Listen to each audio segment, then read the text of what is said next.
உனக்கு லெட்டர் வந்திருக்கணும். ஐயோ கேக்கே எனக்கா? கேக்கேன்னா கழுத்துக்கு கத்தி. ஊர்ல இந்த லெட்டர் வந்தாலே கழுத்துக்கு கத்தின்னு தான் அர்த்தம். சில லெட்டர் பூதாகரமா பிரச்சனையை கிளப்பிக்கிட்டு வரும், சில லெட்டர்ல பூகம்பமே இருக்கும், சில லெட்டர்ல வெடிகுண்டு வரும், என் பணத்துக்கு வேட்டு வைக்கிற மாதிரி. மொத்தத்துல எல்லாமே கழுத்துக்கு கத்தி தான். கேக்கே முழுகா இந்த தடவை என்னவோ.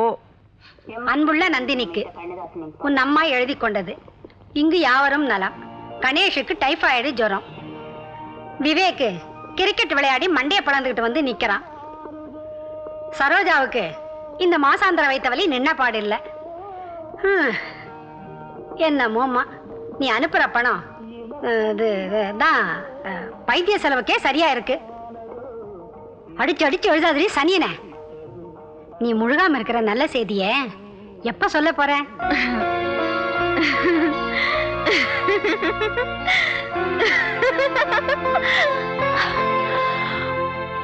എന്താ ഇത് നന്ദിനി ചിരിക്കുന്നത്?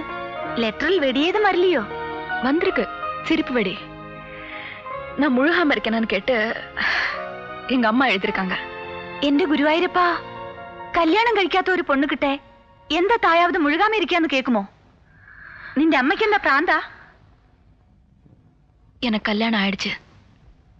பாதி கல்யாணம் കഴിഞ്ഞെന്ന് அன்னைக்கே சொன்னது.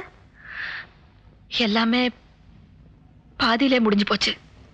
அதனாலதான் பாதி கல்யாணம் ஆயிடுச்சுன்னு சொன்னேன். பாதி வாழா வெட்டின்னு சொன்னது? புருஷனோட வாழல என்ன வாழா வெட்டி தானே. சுந்தரி, எனக்கு விவாகம் കഴിഞ്ഞു, விவாகரத்தும் കഴിഞ്ഞു. விவாகரத்தான விஷயம் பாவம் எங்க அம்மாவுக்கு தெரியாது. தெரியாம வச்சிருக்கேன். அதான் லெட்டருக்கு லெட்டர் பாட்டி ஆணுன்னு ஆசைப்பட்டு எழுதுறாங்க. എന്താ ഇത്? நந்தினியோட கல்யாண வாழ்க்கை என்ன பெருங்கதையோ? சீக்கிரமே முடிஞ்சிட்ட சின்ன கதை. இதோ இவர்தான், பேரு திலீப். இவரை முதல்ல நான் எங்க சந்திச்சேன் தெரியுமா? அதுவே ரொம்ப சுவாரஸ்யமான விஷயம்.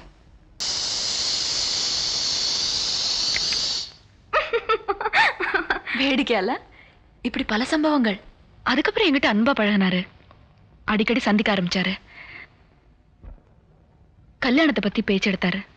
அதுக்கு நான் 2 கண்டிஷன் போட்டேன். என்ன 2 கண்டிஷன் சொல்லு.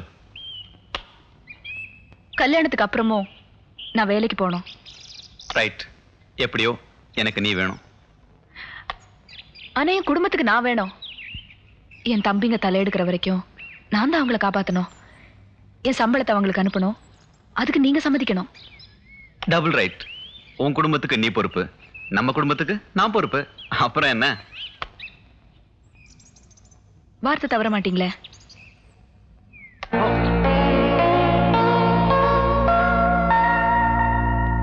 வணக்கம்மா, நான் தான் முத்துராமலிங்கம், இந்த முட்டாளுக்கு தகப்பனார். நான் நந்தினிய கல்யாணம் பண்ணிக்க விரும்புறேன்.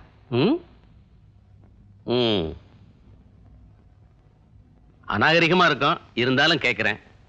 ஏம்மா, நீ மன்னிக்கணும், கர்ப்பம் இல்லையே. என்ன இப்படி கேக்குறாங்க? சுத்த காட்டு முன்னாடி தரமா?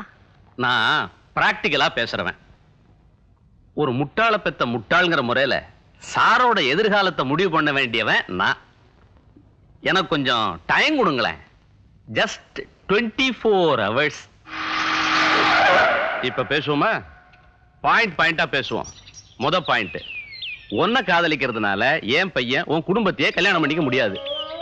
2வது பாயிண்ட், என் ஸ்டேட்டஸுக்கு எனக்கு மருமகளா வரப்போறவ இந்த நர்ஸ் ட்ரெஸ் எல்லாம் மாட்டிக்கிட்டு வேலைக்கு போக முடியாது. ஏன்னா நான் பிராக்டிக்கலா பேசுறவன். இத பாருமா, உன் காதலுக்கு என்ன விலைன்னு சொல்லு, அந்த பணத்தை நான் கொடுத்துறேன். உனக்கு எவ்வளவு பணம் வேணும்? 40,000 போதுமா இல்ல 50,000 வேணுமா? பணத்து முறையில பேசல, நான் பிராக்டிக்கலா பேசுறேன். சார், நீங்க வியாபாரம் பேச வந்திருக்கீங்க, பேரம் பேச எனக்கு நேரம் இல்ல. பட் ஒன் திங் சார், காதல்ங்கிறது நீங்க நினைக்கிற Don't start lecturing on love. It's gravity, purity, divinity, sublimity and necessity. I carry tuppence for it. Mr. Muthuramalingam, don't try to show off your knowledge of English and your profound vocabulary. I get 2 hoots. What the hell do you know of true love? Huh? Stop behaving like a third-rate father and a fourth-rate villain. Never take Nandini for granted.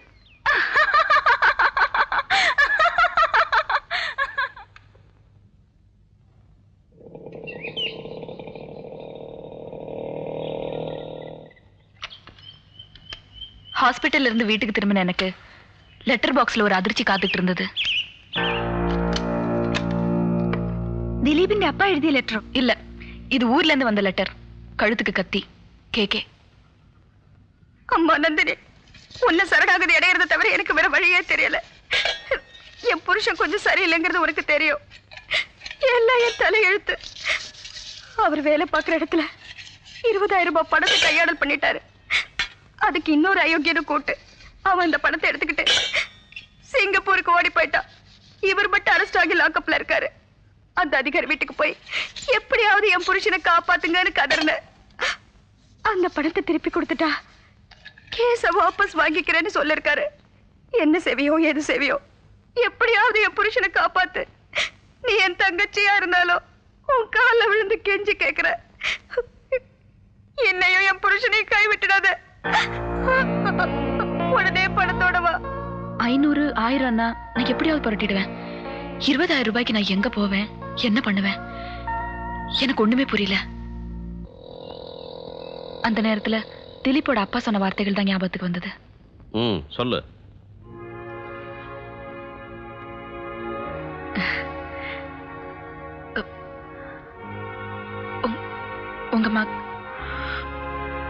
உங்க மகனை நான் மறந்துடணும்னு சொன்னீங்க இல்லையா? ஆமா.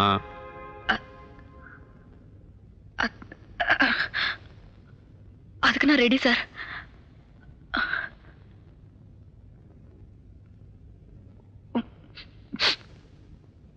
உங்க மகனை நான் மறந்துடுறேன் sir. நடுவுல என்ன நடந்துச்சு? ஊர்ல எங்க அக்கா புருஷன் ஆபீஸ் பணத்தை கையாடிட்டாரு. இப்ப ஜெயில இருக்காரு. அவரை விடுவிக்கணும். என் குடும்ப மனத்தை காப்பாத்தணும். எங்க அக்காவை வாழ வைக்கணுங்கிறதுக்காக நான் என் காதலை இழக்க துணிஞ்சிட்டேன். தெய்வீக காதலையா? சரி, அதை இழக்கிறதுனால உங்க அக்காவை எப்படி காப்பாத்த போற? உங்க மகனை மறந்துட்டா எவ்வளவு வேணாலும் பணம் தரேன்னு அன்னைக்கு சொன்னீங்க இல்லையா? ஜாஸ்தி வேண்டாம், ஒரு 20,000 ரூபாய் கொடுங்க போதும். அந்த பணத்தை வச்சு எங்க அக்கா புருஷனை மீட்டு கொண்டு வந்துருவேன். இனாம கேட்கல, கடனா தான் கேட்கிறேன். பத்திரத்துல வேணா கையெழுத்து போட்டு தரேன். எப்படியாவது அதை கொஞ்சம் கொஞ்சமா திருப்பி கொடுத்துறேன். என் தலையை அடகு வச்சாவது கடனை முழுசா அடைச்சிடுறேன். என்ன நீங்க நம்பலாம். ஏம்மா 20,000 ரூபாய் கொடு, காதலை வாபஸ் வாங்கிக்கிறேங்கிறியே, பரவாயில்லையா? இதனால உங்க குடும்ப பிரச்சனையும் தீருது, என் குடும்ப பிரச்சனையும் தீருது. இது ஒரு பேரம், பண்ட மாற்று வியாபாரம் தான். 2 பேருக்குமே லாபம் கிடைக்கிற வியாபாரம். நானும் பிராக்டிகலா பேசுறேன். இந்த பத்திரத்துல ஒரு கையெழுத்து போடு.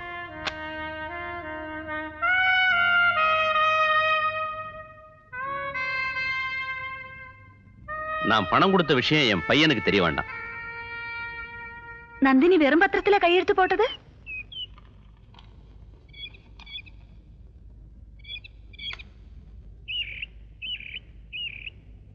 வாங்க வாங்க. வணக்கம். வணக்கம்.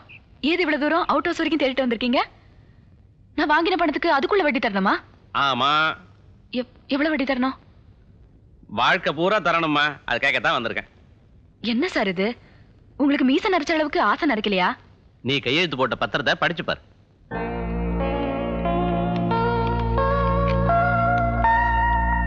முத்துராமலிங்கம் அவர்களிடமிருந்து ரூபாய் 20,000 கடனாக பெற்றுக்கொண்டேன். அவருடைய மகன் திலீப்பை மணந்து கொள்வதன் மூலம் நான் பட்ட கடனை எல்லாம் திருப்பி அடைக்கிறேன். திலீப்பை மணந்து கொள்ள எனக்கு பரிபூரண சம்மதம்.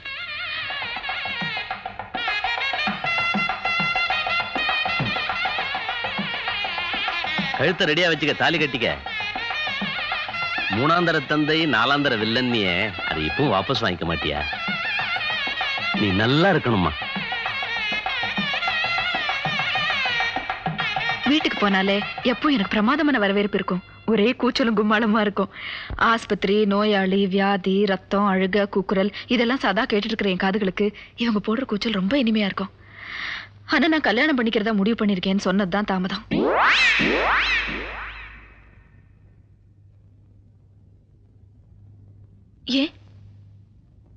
ஏன் எல்லாரும் வாயடிச்சு போயிட்டீங்க? இந்த குடும்பத்துல ஒலை கொதிக்குதுன்னா அது உன்னாலதாம்மா. நீ போடுற பிச்சை. இந்த பாருமா, ஒரு 2 தம்பிகளும் தலை எடுத்துட்டாங்கன்னா அப்புறம் கஷ்டம் இல்லை. இந்த குடும்பம் நிமிந்துரும். அது வரைக்கும் ஒரு 2 வருஷம் உன் கல்யாணத்தை தள்ளி போடக்கூடாதாம்மா? என்ன பேசுறீங்க நீங்க? வந்த குழந்தைக்கு ஒரு கப் காபி கூட கொடுக்கல, அதுக்குள்ள ஆரம்பிச்சிட்டீங்களா? அறிவு இருக்கா உங்களுக்கு? அம்மாடி, பெத்தவங்களே இவ்வளவு கொடூரமா இருக்கிறாங்களேன்னு நினைக்காதடா ராஜா. உங்க அப்பாவோட சம்பாத்தியம் அவர் மூக்கு பிடிக்கவே காணாது. மூத்தவனுக்கு இன்னும் வேலையே கிடைக்கல, அலையாத இடமே இல்லை. Full stop, full stop. என்ன நியாயம் இது? வாழ்க்கை பூரா இந்த குடும்பத்துக்கே உழைச்சு உழைச்சு கொட்டணும்னு அவளுக்கு என்ன தலையெழுத்து? சரிம்மா, அண்ணன் தம்பி அக்கா தங்கச்சிங்க எல்லாரும் தலையெடுக்கிற வரைக்கும் ஏன் தலைவிதியை நிறுத்தி வைக்க சொல்றியா? சரி, நிறுத்தி வைக்கிறேன். ஆனா இதுக்கப்புறம் எதுவுமே பெத்துக்க மாட்டேன்னு நீ எனக்கு சத்தியம் பண்ணி கொடுப்பியா? ஆனா நான் சொல்றேன், எனக்கு கல்யாணம் ஆயிட்டாலும் எந்த ராஜா எந்த பட்டணம் போனாலும் சரி, மாசம் பிறந்தா மணி ஆர்டர் டான்னு வந்து நிக்கும். இன்னும் சொல்றேன், தம்பிங்க தலையெடுக்கிற வரைக்கும் நான் குழந்தை பெத்துக்க மாட்டேன்.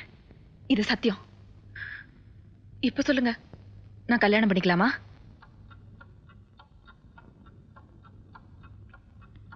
உண்மையே பேசுறது நல்ல பழக்கம்தான். ஆனா எல்லா உண்மைகளையும் கணவன் கிட்ட சொல்லணுங்கிறது அவசியம் இல்லைன்னு அப்புறம் தான் புரிஞ்சுக்கிட்டேன். பெரிய அரிச்சந்திர பொண்டாட்டி மாதிரி அவங்க அப்பா கிட்ட வாங்கின கடனை பத்தி இவர்கிட்ட ஒரு நாள் சொன்னேன்.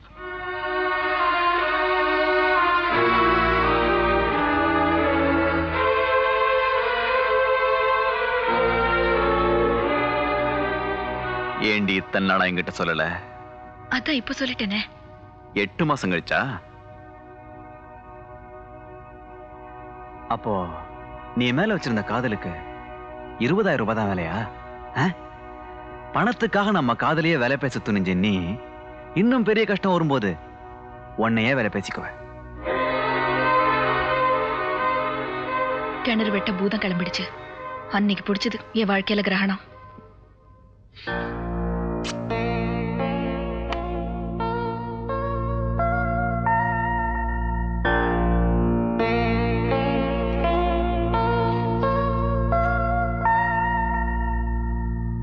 செக்கிங் முடிஞ்சுதா? இன்னைக்கு உனக்கு சம்பள நாள் இல்ல? ஆமா. நந்தினி சிஸ்டருக்கு என்ன சம்பளம்? என்ன சம்பளம்னு மத்தவங்களை கேக்குறது நாகரிகம் இல்ல.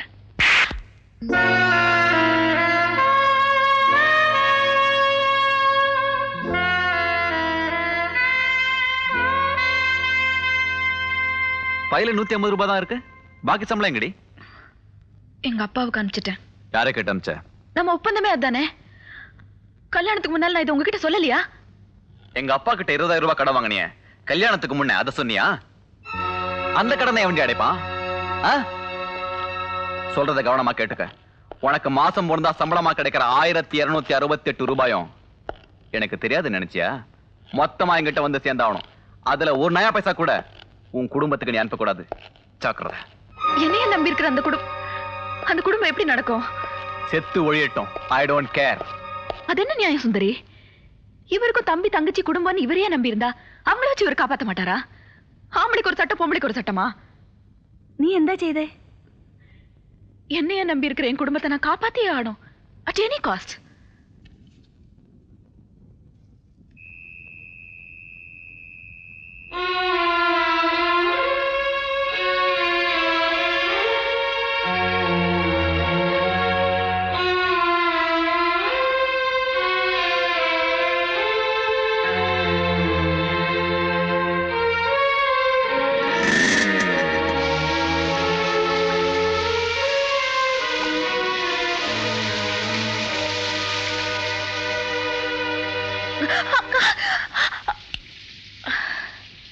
நீங்க தானா?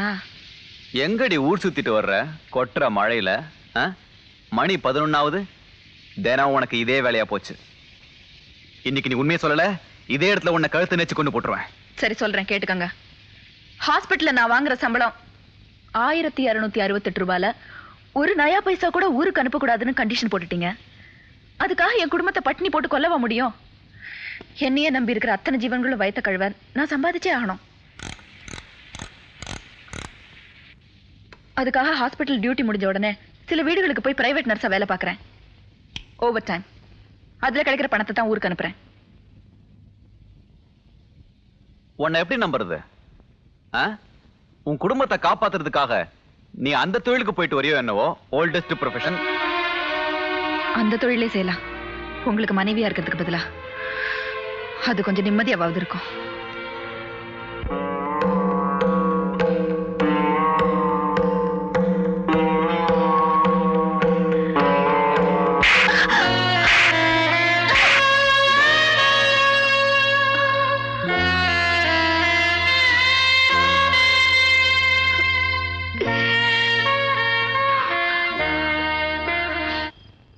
அன்னையில இருந்து டியூட்டி முடிஞ்சு வீட்டுக்கு வந்தா தினம் ஒரு புயல் தான். ஒரு நாள் அவர் பிசினஸ் விஷயமா வெளியூர் போயிருந்தாரு. வீட்டுல யாருமே இல்ல.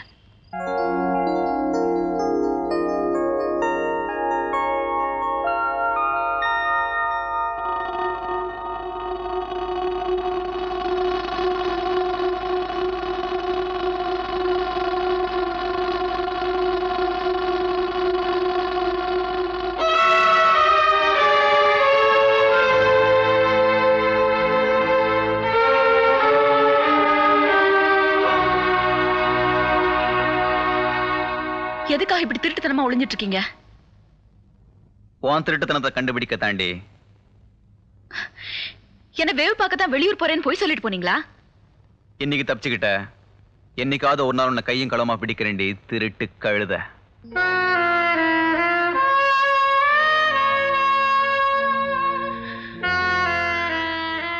என் வாழ்க்கையில பாதி நேரத்தை நான் நோயாளிகளோட செலவழிக்கிறேன். அதை நான் ரொம்ப பெருமையா நினைக்கிறேன். ஆனா பாக்கி நேரத்துல சந்தேகங்கிற பெருவியாதி பிடிச்ச புருஷனோட வாழ வேண்டியிருக்கேன்னு நான் ரொம்ப வெக்கப்படுறேன். ஒரே ஒரு தடவை அக்னியை சுத்தி வந்த குத்தத்துக்காக தினம் தினம் என்ன தீ குளிக்க வைக்கிற உங்களோட இனிமே என்னால வாழ்க்கை நடத்த முடியாதுன்னு நினைக்கிறேன். அத நீ என்னடி சொல்றது? நான் இல்ல சொல்லணும். போடி வெளியே.